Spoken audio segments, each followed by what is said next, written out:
নমস্কার সবাইকে। আগের দিনের টিউটোরিয়াল ভিডিওতে আমরা এই আইএমডি ওয়েবসাইট থেকে কিভাবে গ্রিডেড রেইনফল ডেটা ডাউনলোড করে সেটাকে কিভাবে এক্সেলে কনভার্ট করে আমরা কাজে লাগাতে পারি সেটা আমরা শিখেছিলাম। এবং সেই প্রসঙ্গে আমি বলেছিলাম যে এই যে আমরা তখন আগের ভিডিওটায় আমি দেখিয়েছিলাম যে এই rainfall binary, rainfall 0.25 into 0.25 binary, এই অপশানটাতে ক্লিক করলে যে আইএমডি গ্রিডেড ডেটাটা পাওয়া যাচ্ছে সেটাকে আমরা কিভাবে এক্সেল ফাইলে কনভার্ট করতে পারি। আমি সেই ভিডিওতে বলেছিলাম যে এই যে নেট সিডিএফ যে ভার্সান আছে, একটা বাইনারি ভার্সান, একটা নেট সিডিএফ ভার্সান, এই নেট সিডিএফ ভার্সানটা থেকে আমরা কিভাবে এক্সেল ফাইল করতে পারি সেটা নিয়ে আমি একটা আলাদা ভিডিও বানাবো। তো সেই প্রসঙ্গেই আজকের এই ভিডিওটা তৈরি করা। তো আমি সরাসরি একদম নেট সিডিএফ এটার উপরে ক্লিক, মানে এই আইকনটার উপরে ক্লিক করে নিচ্ছি। ক্লিক করলেই আমি দেখতে পাচ্ছি এখানে আমার একটা ডায়ালগ বক্স ওপেন হয়েছে এবং লেখা আছে ওপরে gridded rainfall 0.25 into 0.25 net CDF file. এবং এইখানে সিলেক্ট বলে একটা অপশান দেখা যাচ্ছে। এই সিলেক্ট অপশানটায় যদি আমি এই ড্রপডাউন মেনুটা যদি আমি ক্লিক করি তাহলে আমার ইয়ার মানে সালগুলো দেখা যাচ্ছে। আমি যে সালের রেইনফল ডেটা চাইছি আমার মানে পছন্দ মতো বা আমার যেটা প্রয়োজন মতো যে সালের ডেটা আমি চাইছি সেটা আমি এই লিস্ট থেকে শেয়ার করব, মানে সিলেক্ট করব। ধরা যাক আমি 2010 সালের ডেটা চাইছি, তাহলে আমি 2010টা আমি এখানে সিলেক্ট করলাম, দিয়ে এই ডাউনলোড অপশানে ক্লিক করলাম। ডাউনলোড অপশানে ক্লিক করলে একটু পর থেকে ডাউনলোড শুরু হয়ে যাবে। প্রসঙ্গত বলে রাখি যে এর আগে যখন আমরা এই বাইনারি ভার্সনের ডেটাটা নিয়ে কাজ করেছিলাম তখন আমরা সেটা QGIS-এ পাইথন কনসোলের মাধ্যমে সেটাকে মানে আমাদের এক্সেল ফরম্যাটে আমি কনভার্ট করেছিলাম। আজকে কিন্তু আমরা এই নেট সিডিএফ ফাইলটাকে ArcGIS-এ মানে ArcGIS সফটওয়্যারটা ইউজ করে আমরা এটাকে এক্সেলে রূপান্তরিত করব। তো আমরা ইতিমধ্যে এটা যতক্ষণ ডাউনলোড হচ্ছে আমরা ArcGIS-টা খুলে নিই। আচ্ছা, এটা ডাউনলোড হয়ে গেছে।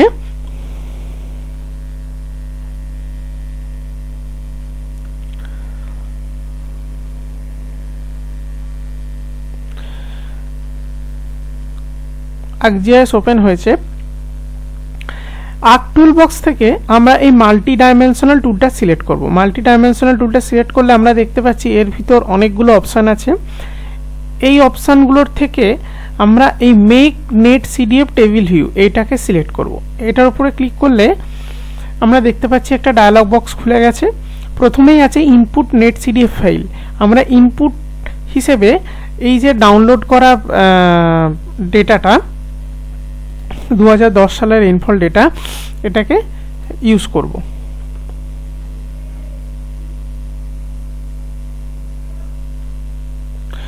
এবং ভেরিয়েবল হিসেবে আমরা এখানে রেইনফল সিলেক্ট করছি, row dimensional time, dimensional value, latitude, longitude. এবং ল্যাট লং সাপোজ আমরা পশ্চিমবঙ্গের ভিতরে একটা জায়গা এই যে দেখতে পাচ্ছি 24 ডিগ্রি নর্থ এবং 88 ডিগ্রি ইস্ট, এটা সিলেক্ট করি। ল্যাটিটিউড 24, লংটিটিউড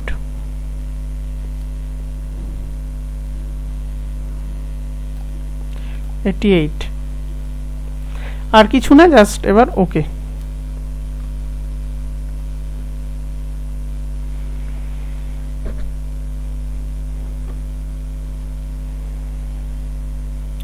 আমরা দেখতে পাচ্ছি এখানে এই টেবিল ভিউ ফরম্যাটে এটা ক্রিয়েট হয়ে গেছে। এবার এটাকে আমরা ওপেন করব।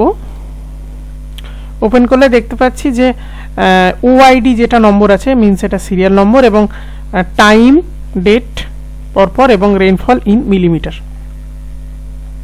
যে জায়গাগুলো 0 মানে সেই জায়গাগুলো হয়নি ওই জায়গায়। এরপর আমরা ডেটাটাকে যদি এক্সেলে কনভার্ট করতে চাই তাহলে জাস্ট এই টেবিল অপশনটায় যাব,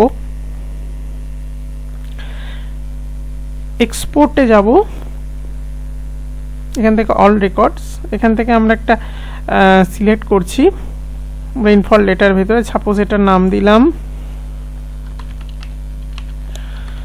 রেইনফল 2010, এটাকে টেক্সট ফাইল হিসেবে সেভ করছি, সেভ। ওকে, নো, এটা মিনিমাইজ করে রাখলাম। এবার আমরা ডাইরেক্ট চলে যাচ্ছি এক্সেলে, এমএস এক্সেল।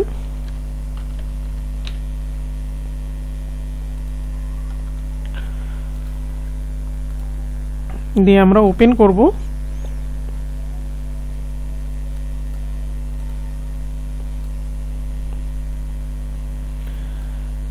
রেইনফল 2010 বলে আমরা সিলেক্ট করেছিলাম। ওপেন। জাস্ট এখান থেকে আমরা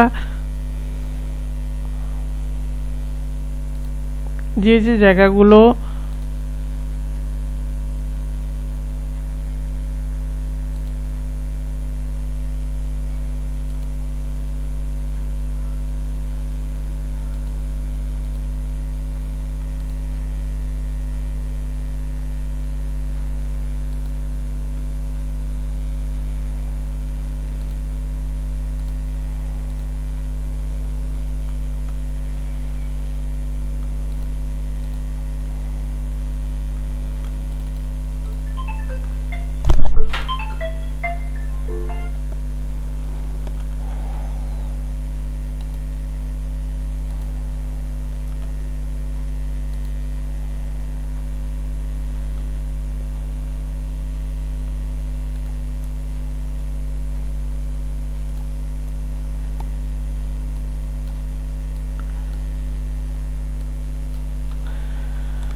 আমরা এটা করে নিলাম।